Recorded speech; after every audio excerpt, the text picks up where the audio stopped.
Esse é o único canal no YouTube, querido, que tem a Bíblia comentada versículo a versículo. Por isso, salve, salve, gente boa! Seja bem-vindo, seja muito bem-vindo a essa jornada de aprendizado da Palavra de Deus. E nesse vídeo, querido, nós vamos comentar a respeito do seguinte: qual deve ser sempre o objetivo da disciplina? Vamos pensar comigo sobre isso? Então não sai daí, querido, fica comigo até o final. Vamos junto.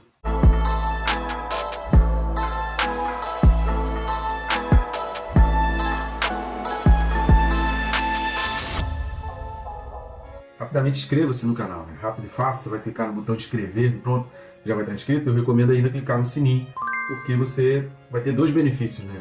Além de ser notificado todos os dias, né? De segunda a sábado nós temos vídeos aqui às 6 da manhã, você vai ficar por dentro de todo vídeo, todo conteúdo novo, toda novidade relacionada à Palavra de Deus, você vai ficar por dentro de tudo que acontece no canal. E o outro benefício, querido, é que assistindo o vídeo ou não, aquela notificação ali vai te lembrar que antes do café da terra, você precisa do café do céu, né? A Bíblia diz: buscar o Senhor com todo o teu coração, alma, força e entendimento. CAF é café, né?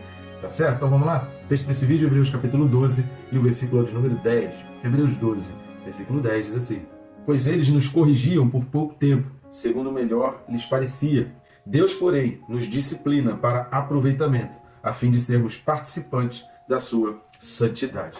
Então aqui Deus está dando o parâmetro, o autor dos Hebreus está escrevendo, e dá de Deus o modelo. Se a gente quer aprender sobre disciplina, qual o objetivo da disciplina, esse é o parâmetro. Então o modelo Deus já está dando. E aí cabe a cada um de nós aplicar isso na nossa vida. Então tudo que a gente vai ver nesse vídeo aqui é conforme o modelo apresentado por Deus. Lembra que a gente tem falado isso desde o início? Deus falou isso para Moisés: olha, faz tudo conforme o modelo que te foi apresentado. E a gente precisa entender que é um modelo celestial para todas as coisas, para as melhores coisas da nossa vida, né? Para aquilo que é correto, para aquilo que realmente vai nos fazer feliz e para aquilo que vai nos levar para a nossa pátria celestial, para o nosso reino eterno. Então esse é um modelo e a gente deve sempre seguir esse modelo para que a gente discipline corretamente. Escrevendo aos Efésios, Paulo vai recomendar, se você quiser saber mais sobre isso, a gente tem uma playlist aí sobre a carta aos Efésios, versículo a versículo, já toda prontinha, já terminada, já há algum tempo, né? Já tem cerca de 2 anos que a gente terminou a carta aos Efésios, e aí você vai poder ir lá no versículo em que Paulo está falando que os pais não devem incitar a ira nos filhos. E quando Paulo está falando lá, tem concordância com o que o autor dos Hebreus está falando aqui, exatamente no sentido de que a gente precisa ter objetivo na hora da correção, na hora da educação, na hora da disciplina. Quando você faz com o objetivo, visando um fim proveitoso naquela sua ação ali, com certeza aquilo vai executar de maneira muito melhor, e a própria resposta vai ser melhor e a gente acaba atingindo o objetivo, pelo menos a nossa mente. É óbvio que não estou excluindo aqui de jeito nenhum a escolha que os filhos têm que fazer. Chega uma hora que os filhos tomam a direção dele, não assuma a responsabilidade pelas decisões dele, mas a gente precisa assumir a nossa responsabilidade como pais, educadores, disciplinadores, corretores, de mostrar o caminho com um objetivo correto. Essa é a nossa responsabilidade. A outra pessoa segue ou não, ela tem esse direito de seguir ou não. Antes da gente entrar a fundo nessas questões do versículo 10 e a gente aprender mais sobre o que o autor dos Hebreus está dizendo aqui, eu preciso da ajuda sua. Estamos chegando aí já a 4.000 inscritos, né? Já chegamos, glória a Deus por isso. Precisamos chegar a 10.000 inscritos, já temos 3 livros aí engatilhados, mas a gente precisa de mais engajamento para poder conseguir publicar esses livros mais ainda aí, ter um alcance ainda maior nos nossos livros. Mas você pode ajudar também o nosso canal. Nosso objetivo aqui é estar abençoando vidas. Esses vídeos estão aqui para abençoar vidas, e quanto mais gente assistindo os vídeos, mais gente em contato com a Palavra de Deus. Isso é o nosso principal, é o nosso foco. Como você pode estar nos ajudando? Uma das maneiras que é de graça, não vai custar nada para você, rápido e fácil. Você vai simplesmente clicar aí em curtir, comentar e compartilhar, né? O famoso triplo C, não necessariamente nessa mesma ordem, mas curtindo, comentando e compartilhando. O YouTube vai mostrar esse vídeo aqui para mais pessoas e ele aumenta o nosso alcance e a gente consegue atingir cada vez mais pessoas. Outra maneira também que você pode estar ajudando o nosso canal e também o nosso ministério, tá vendo esse QR Code que está aqui do lado? Ele vai ficar aqui durante todo o vídeo. Você pode ler esse QR Code ou, se preferir, ir lá na descrição do vídeo. Todos os vídeos vão ter o primeiro link ali da descrição, que vai abrir um menu de opções através dos quais você vai adquirir esses livros. Nós já temos 2 livros publicados, que é o Quem se Porta com Deus e o Perca Peso Tiro na Trave do Olho. Eu tenho certeza que são leituras aí imperdíveis, são livros que são imprescindíveis, vão fazer parte da cabeceira da sua cama, e você não só vai gostar, como ainda vai presentear outras pessoas. Tá legal? Então vamos lá? Primeira coisa que a gente precisa observar nesse versículo 10 é que ele começa dizendo: pois eles quem? Então aqui, quando está falando pois eles, é com relação aos nossos pais carnais. Tá? Então o que vem dizer aqui no versículo 10, nesse início, ele traz aqui uma separação, né? Esse pois eles nos corrigiam por pouco tempo. Quem nos corrigia por pouco tempo eram os nossos pais carnais, segundo melhor lhes parecia. E aí depois vai falar, Deus, porém, lembra que a gente falou no vídeo passado, se você não assistiu, assista, mas sempre que você vê essas palavras ali, indica ideias opostas, né?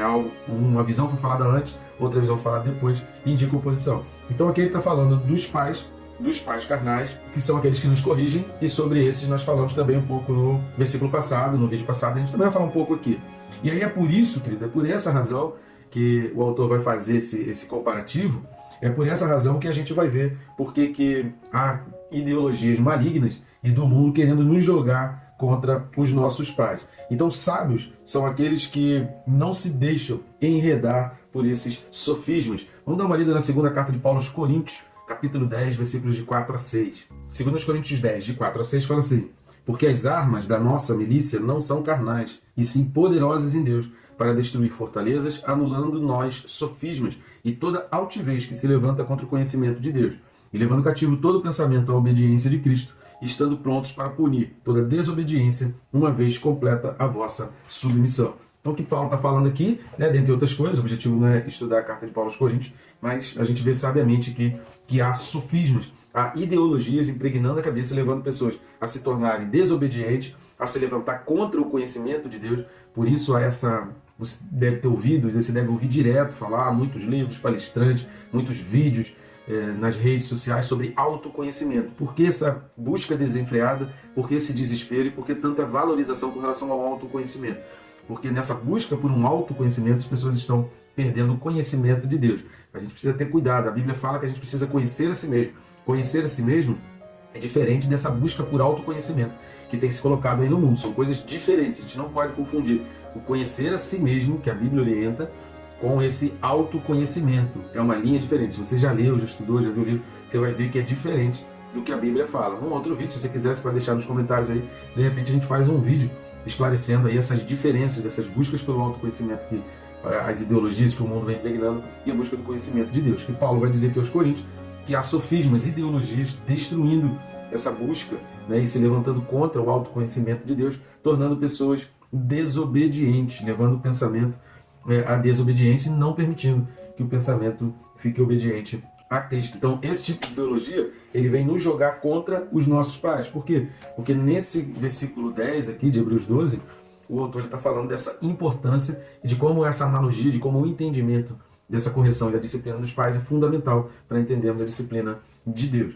Agora, um ponto muito interessante, que nesse versículo 10, é: pois eles nos corrigiam por pouco tempo, segundo melhor lhes parecia. Esse segundo melhor lhes parecia é uma expressão aqui que é muito importante nesse versículo. E aí, preste bastante atenção nessas questões, né? A gente precisa entender que os nossos pais, eles são humanos, eles também erram, mas não significa que eles não nos amem.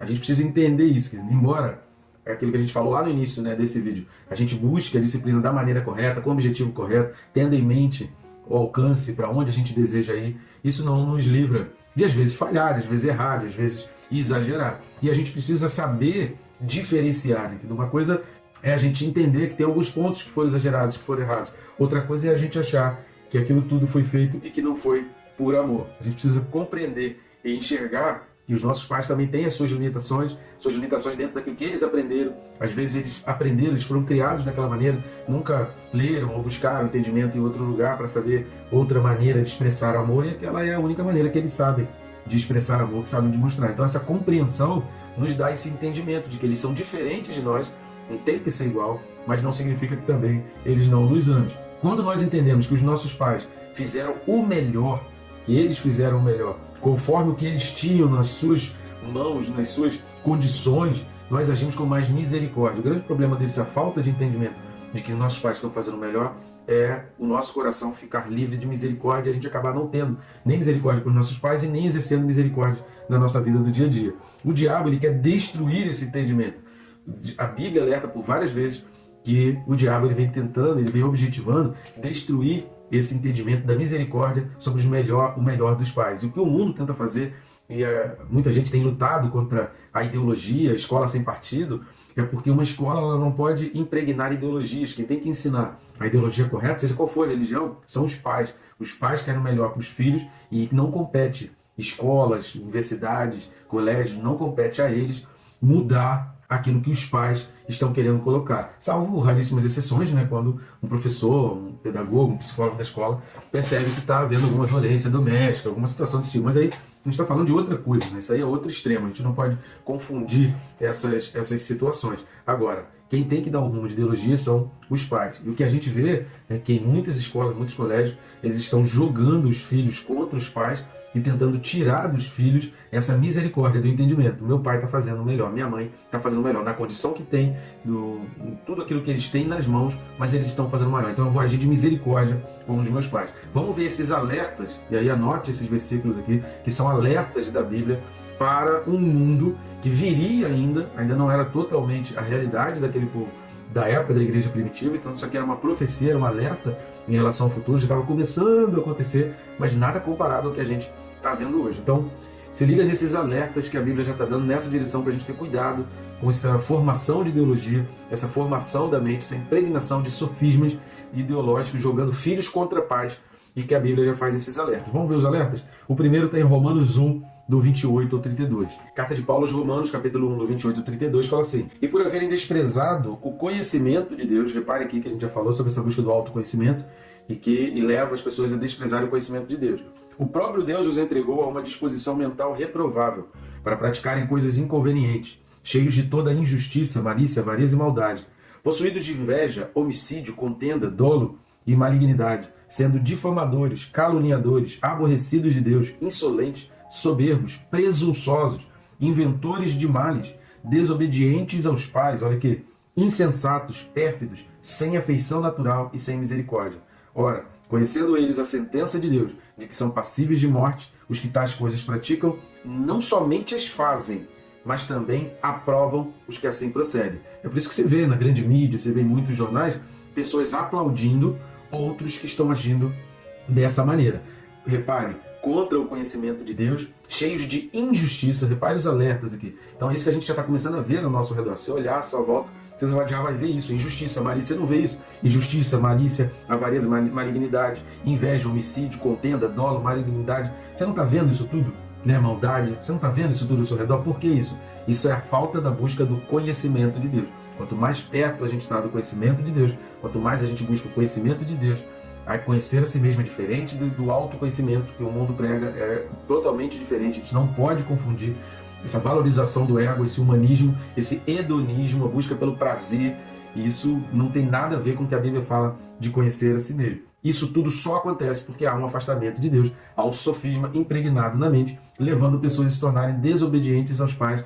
E eu acho muito interessante, porque está falando aqui, né, que eles não somente fazem, como aprovam aqueles que fazem. Então a gente tem que ter muito cuidado, porque os dois estão errados. Não só aqueles que fazem essas coisas, como também aqueles que estão aplaudindo, aprovando, e alguns falando até de púlpito. Vamos ver outro alerta de Deus com relação a isso, né? Esse conflito entre pais e filhos, esse alerta de Deus, que a gente precisa buscar o conhecimento de Deus e a gente precisa ter mais misericórdia com os pais. Outro alerta bíblico é 2 Timóteo 3, de 1 a 9. 2 a Timóteo, capítulo 3, versículos de 1 a 9, fala assim: sabe, porém, isto, nos últimos dias sobrevirão tempos difíceis, pois os homens serão egoístas, avarentos, jactanciosos, arrogantes, blasfemadores, desobedientes aos pais, ingratos, irreverentes, desafeiçoados, implacáveis, caluniadores, sem domínio de si, cruéis, inimigos do bem, traidores, atrevidos, enfatuados, mais amigos dos prazeres que amigos de Deus, tendo forma de piedade, negando-lhe, entretanto, o poder. Foge também destes, pois entre estes se encontram os que penetram sorrateiramente nas casas e conseguem cativar mulherinhas sobrecarregadas de pecados, conduzidas de várias paixões, que aprendem sempre e jamais podem chegar ao conhecimento da verdade. E do modo por que Janes e Jambres resistiram a Moisés, também estes resistem à verdade. São homens de todo corrompidos na mente, réprobos quanto à fé. Eles, todavia, não irão avante, porque a sua insensatez será a todo evidente, como também aconteceu com aqueles. Se você quer saber mais sobre esse capítulo 3 de Timóteo, a gente já tem aí vídeos, são alguns vídeos disponíveis para você. Tem uma playlist aí de 2 a Timóteo, aí você pode ir lá nessa playlist, então estudar mais sobre isso, que a gente detalha, palavra por palavra, expressão por expressão nessa.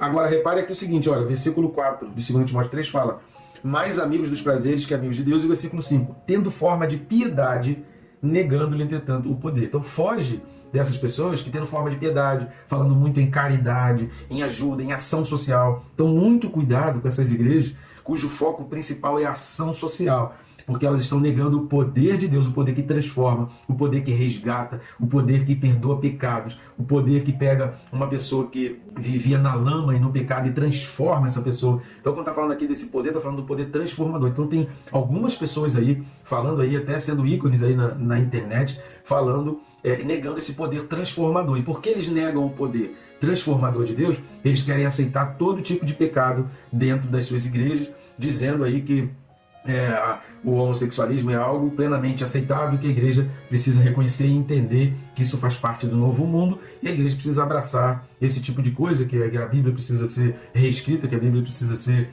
refeita. Então são umas balelas que estão sendo ditas aí, que a gente precisa ter muito cuidado, que está dentro desse aqui. A Bíblia está falando, foge também deste. Então essa coisa de igreja ficar focada demais, o principal, você não vai ver no livro de Atos ação social. Pedro e João, quando entraram pela Porta Formosa, Pedro não cadastrou, nem João cadastrou aquele homem que estava sentado ali para distribuir cesta básica para aquele homem. Mas eles falaram assim, eu não tenho prata nem ouro, mas o que eu tenho eu te dou, levanta e anda. Então, o objetivo final da igreja não é distribuir cesta básica.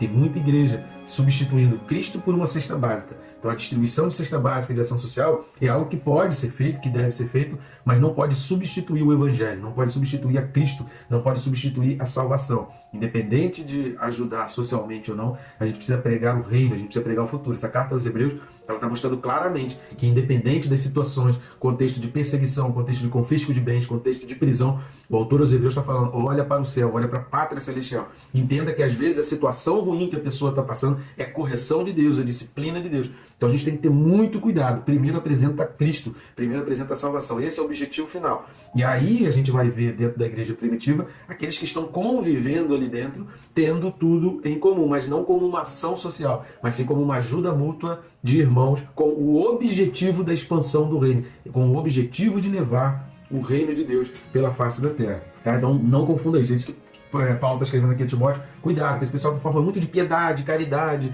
ajuda de ação social, e esquece o poder transformador, já não fala mais de pecado, já não fala mais de transformação, já não fala mais de família, já não fala mais dos princípios elementares da Bíblia, que são os mesmos. Deus não mudou, Deus não se converteu depois de Cristo, e Deus se tornou marxista depois de Cristo. Isso é mentira, isso não acontece. Deus é o mesmo do Antigo Testamento e é o mesmo do Novo. O objetivo é a pátria celestial, a gente precisa apontar para a pátria celestial. Às vezes viver ruim aqui na Terra, ter uma vida ruim aqui na Terra faz parte da disciplina e da correção de Deus. A gente precisa ter muito discernimento disso.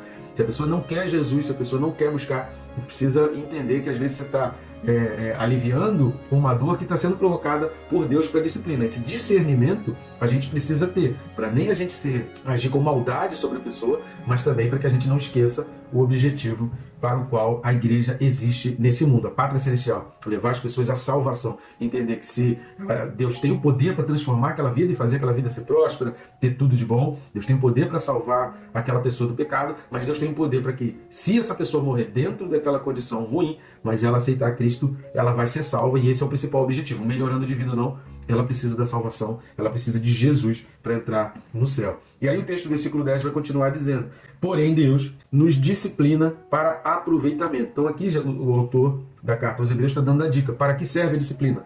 Para, primeiro, aproveitamento, a fim de sermos participantes da santidade. Então o aproveitamento da disciplina, a melhora em relação a isso na disciplina, é para que o objetivo alcançado seja a santidade. Santidade aqui, querido, no grego é hagiotase. Essa palavra significa separado para Deus. É derivado da palavra hagios, que em várias partes da Bíblia a palavra é traduzida por santo, quando relacionado ao Espírito Santo. Então toda vez que fala Espírito Santo no Novo Testamento, essa palavra santo é hagios, e esse hagiotase é exatamente derivado dessa palavra hagios, que é do Espírito Santo, com funcionalidades de acordo com Deus. Então essa santidade é fazer aquilo se tornar funcional conforme, de acordo com os preceitos de Deus.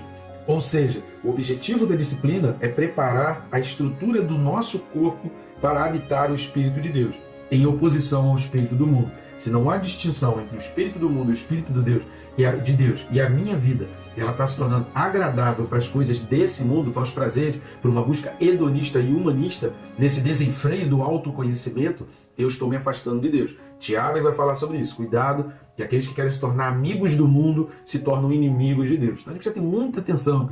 Eu sei que está todo mundo muito na correria, eu sei que as pessoas estão sem tempo, sei que as pessoas estão com muita dificuldade para parar para raciocinar. Mas não seja contaminado por esse desespero, por essa correria, a ponto de impedir você de raciocinar, a ponto de impedir você de chegar a conclusões. Não permita que a correria do dia a dia, que os muitos afazeres do dia a dia, tomem de você a tua capacidade cognitiva, a tua capacidade de raciocínio. Então preste atenção naquilo que a Bíblia está falando. Então Tiago ele fala que quem quer ser amigo demais do mundo está se tornando inimigo de Deus. E o que é ser amigos do mundo? É a vida hedonista, busca por prazer e satisfação. A gente já falou sobre Esaú aqui, que eu vou morrer se eu não comer aqui. Não ia morrer nada, ele era cozinheiro, ele sabia cozinhar muito bem, ele fazia um guisado melhor do que Jacó. Então ele não ia morrer, mas ele não pensou no seu bem eterno, ele não pensou na bênção maior, e por causa de uma fome momentânea que facilmente ele satisfaria ali na frente, e se ele acreditasse em Deus, Deus poderia providenciar até um pratinho pronto para ele, ele abandonou a bênção celestial em troca de um prato de lentilha. A gente já falou sobre Esaú aqui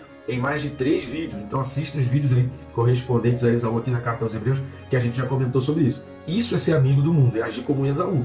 Essa forma hedonista, busca por prazeres, pensar demais nesse autoconhecimento, nessa satisfação própria, porque o autoconhecimento do mundo está ligado à satisfação das necessidades próprias, esquecendo o conhecimento de Deus, esquecendo as abstinências, esquecendo as renúncias, esquecendo a cruz que a gente precisa carregar. Então, muito cuidado com essa linha de pensamento e com algumas doutrinas que vêm entrando sorrateiramente nas igrejas e muita gente está aceitando aí de livre e espontânea pressão, sem raciocinar, sem pensar nisso. Vamos dar uma lida em alguns textos, e aí eu peço sua atenção para ler esses textos e a gente vai encerrar esse vídeo com a leitura desses textos. Vamos lá para a primeira carta de Pedro, a gente vai ler 2 trechos dessa primeira carta de Pedro.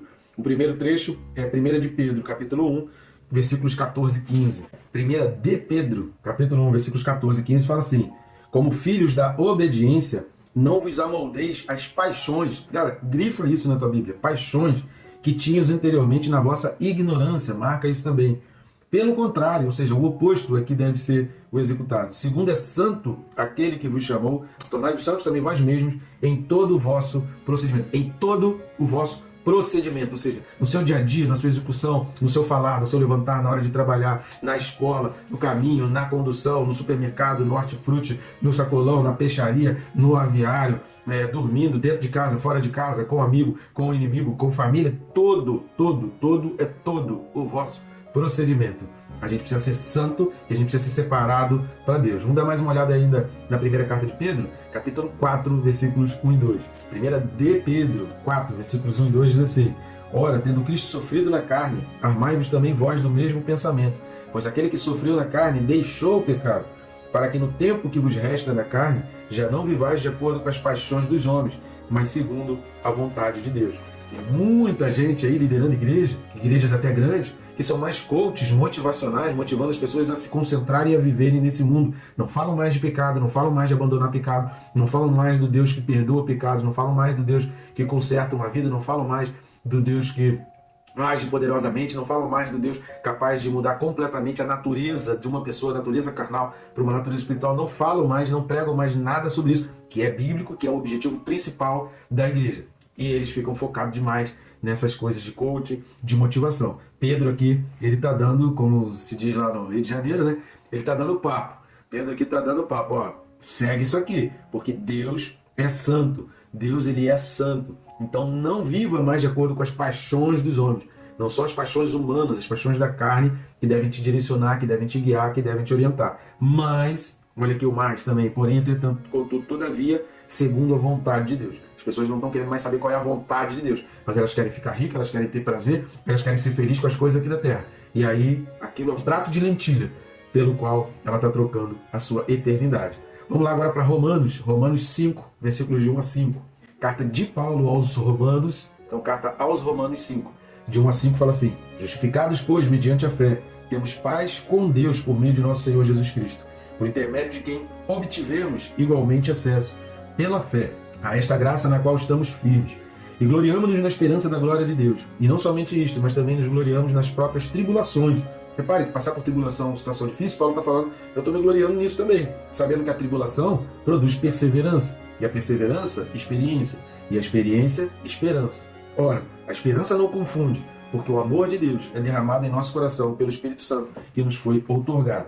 Repare aí no versículo 2 de Romanos 5, que Paulo vai falar de quem obtivemos igualmente acesso. Ou seja, esse acesso ele foi conquistado. A gente não tinha antes. Na carne a gente não tinha. É pela fé, é em Cristo que a gente obtém esse acesso. E a gente tem o acesso à paz com Deus, o acesso a essa vida com Deus, o acesso a essa vida da vontade de Deus. É por intermédio de Jesus. Então é uma obtenção, é uma conquista. É algo que não se tem, mas que a gente deve correr atrás, que a gente deve almejar. Então muito cuidado, que a gente está querendo livrar pessoas de tribulação. A gente precisa ter um alerta, pede a orientação de Deus. Senhor, o que o Senhor quer que eu faça? Se Deus não está usando a pessoa, por que você vai começar a usar? Se você começa a orar e Deus não está agindo, intervindo na vida daquela pessoa, vai agindo com calma. Porque aquela tribulação na pessoa, o que está gerando aquilo na pessoa? Porque a tribulação ela precisa produzir perseverança. Então o que você precisa trabalhar é pedir a Deus, Senhor, livra, Senhor, transforma, Senhor, muda a vida daquela pessoa. Mas a gente precisa trabalhar a perseverança. Porque se a pessoa não entende a perseverança, ela não vai entender a experiência de ter passado por aquilo dali e entender. Por isso que muita gente passa por situações terríveis, Deus cura, Deus muda a vida, Deus dá um emprego, Deus faz a pessoa ficar milionária de um dia para o outro. Já vi gente ficar milionária de um dia para o outro. Mas e aí? Afasta de Deus, esquece Deus e esquece que foi Deus que fez. Por quê? Ela não entendeu esse processo da tribulação, perseverança e da experiência. E porque ela não entendeu isso, ela não produziu nela a esperança, porque a esperança não confunde, porque o amor de Deus é derramado em nosso coração pelo Espírito Santo que nos foi outorgado através da esperança. Então a gente queima etapas, a gente atrapalha o processo de Deus. Então muito cuidado, precisa te pedir orientação, porque a gente precisa trabalhar esse processo, tribulação, perseverança, experiência e esperança. A gente não pode atrapalhar esse processo, porque senão o objetivo da disciplina, que é a santidade, que é a vida santa com Deus, vai ser interrompida. E aqui, querido, já deu para perceber, pelo pouco que a gente falou nos últimos 5 minutos, que não tem como ateu ser santo. A gente não pode confundir caridade, ação social, com santidade. São coisas completamente distintas. Primeiro, porque a caridade e a ação social são acessórios na vida cristã. A vida cristã precisa fazer primeiro o auge da fé, mas ela precisa fazer isso, servir aos outros, servir a comunidade, fazer diferença na comunidade. Mas o foco principal da igreja é a salvação. E santidade, querido, não existe sem Cristo. Sem Cristo, sem perdão de pecados, sem remoção de pecados, não existe santidade. Então cuidado com essa balela que está sendo divulgada por aí, jogada, que ateu tem santidade. Não existe isso. Ateu pode fazer caridade, ateu pode ajudar o próximo, pode. Tem muito ateu que faz. Agora, santidade é a briga contra o pecado, é você vencer o pecado para se tornar próximo de Deus, se tornar parecido com Deus e se tornar afastado do mundo. Entenda, santidade é ser separado do mundo, concupiscências, paixões, das coisas desse mundo, da vida hedonista, busca por prazer nesse mundo. Isso é ser santo, é você viver do lado oposto a isso. Por quê? Porque Deus é santo. Quando a Bíblia diz que Deus é santo, o que significa? Que Deus está separado de todas essas coisas do mundo. Não há mistura das coisas de Deus com as coisas desse mundo. Tá dando para entender? Para fechar aqui, a gente vai ler Hebreus 12, versículo 14. Se Jesus não voltar antes, daqui a alguns vídeos, a gente chega lá em Hebreus 12, 14, a gente vai esmiuçar um pouco mais. Leia aqui para a gente fechar esse vídeo. Diz assim, olha, segui a paz com todos e a santificação, sem a qual ninguém verá a Deus. Então a santificação é esse processo que te separa do mundo. Para quê? Porque um dia você vai estar a sós com Deus e um dia a tua pátria não vai ser nada do que você conquistou nesse mundo. Não vai ser nada do que você realizou nesse mundo. Vai ser aquilo que você cultivou e frutificou para o rei. Aquilo vai ser o principal da tua vida e é aquilo que vai perdurar. As coisas desse mundo passam.